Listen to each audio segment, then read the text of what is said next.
Earlier we spoke about how to practically put things together and pull them apart again, and how it can be beneficial for your child's development. So we continue our conversation with our regular creative parenting expert, Nikki Bush. You can see how excited I am. I just want to delve back into this topic again.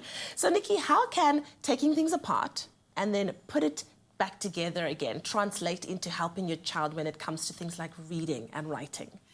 So Leanne, everything we do in life, if it looks like this, it's made up of lots of little parts. Yes, it is. So when we bring those parts together, like with a recipe, like with anything, take, for example, one of those Apollo missions that went up into space and those astronauts got stuck. Yeah. Remember what happened down on the ground? They called all the engineers together and they pulled out all those pieces of bits and pieces that those astronauts had at their disposal up in space. Yeah. And they had to come up with a solution only based on those pieces. They couldn't add anything else. And I think eventually there was a round peg that had to fit in a square hole or something. They had to find that solution.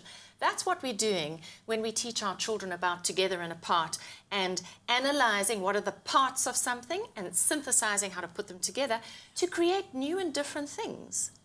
You know what, I was just thinking as you were busy talking now, when I was in varsity, I always used to ask myself the question, how am I able to analyse the text and the kind of things that we were busy doing? This is where it begins. Absolutely. So we give our children building blocks. Yeah. And then they want to build this little helicopter. They've got to find these specific pieces and then put them together. Now that is a prescribed way of building something. Here's another one.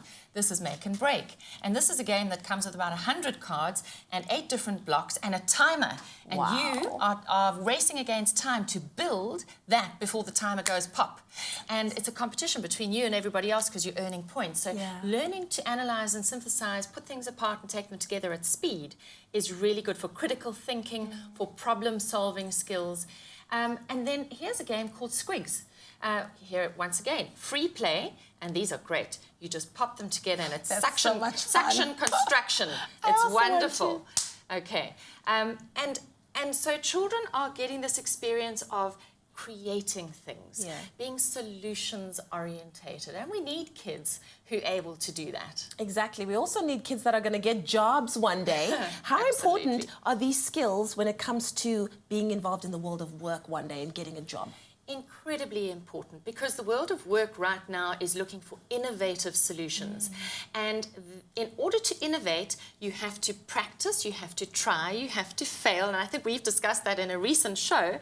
And we need to make sure that children have the practical experience of doing this, because the mantra in the world of work right now is fail fast and fail cheaply, which means you need to experiment and play a lot. And in fact, you're actually starting to see these kinds of toys working their way into company training rooms, because this is how people learn to practice in a fun way before they make the big mistakes out in the real world. Wow, a parent's job is never done, hey? Never done. But what a great way for parents to interact with children. Yeah. Nikki, all of this is like parenting gold, and all of this is going to be a focus at Toy Talk this year? That's right, Leanne.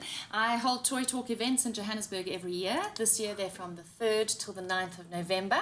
If our viewers want to get tickets, hop on to toytalk.coza and they can book their seats and join me, and we'll be talking about how children learn through play and just having a really interactive, playful time with all the parents. Wow, that's amazing. Look, I don't have kids, but I just might be there myself. Thank you so much, Nikki. Thank you. Well, you can go to Toy Talk this year, or you can go to toytalk.co.za for more information on all of these amazing tips on how to help your child's development.